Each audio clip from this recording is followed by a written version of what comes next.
Jos Buttler out হওয়ার পর সুযোগ তৈরি হয়েছিল হার্দিক পান্ডিয়াদের সামনে, কিন্তু ক্যাচ মিস তো ম্যাচ মিস, এটা আমরা সবাই জানি। তাই তো ক্যাচ মিস থেকে বেঁচে সেঞ্চুরি তুলে নিয়েছেন জয়সওয়াল।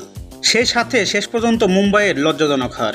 ইনিংসের 10ম ওভারেই 50 রানে ক্যাচ তুলে দিয়েছিলেন জয়সওয়াল, কিন্তু সেই ক্যাচটি মিস করে ফেলেন মুম্বাইয়ের ফিল্ডার। তাতে হতাশ ছিল সবাই, হতাশ ছিল হার্দিক পান্ডিয়া। এরপর 13তম ওভারে আরও একটি ক্যাচ ছেড়ে দেন মুম্বাই ইন্ডিয়ান্সের টিম ডেভিড। তাতে আরেকবার বেঁচে যায় সঞ্জু স্যামসন। আর ডাগআউট থেকে বিষণ্ণ চোখে তাকিয়েছিলেন মুম্বাইয়ের কোচিং প্যানেল। এরপর সেখানে যেন হেরে যায় মুম্বাই এবং শেষ পর্যন্ত ম্যাচেও লজ্জাজনকভাবে হেরেছে। এবারের আইপিএলে দুর্দান্ত ফর্মে রয়েছে রাজস্থান রয়্যালস। এখন পর্যন্ত পয়েন্ট টেবিলের শীর্ষে রয়েছে তারা।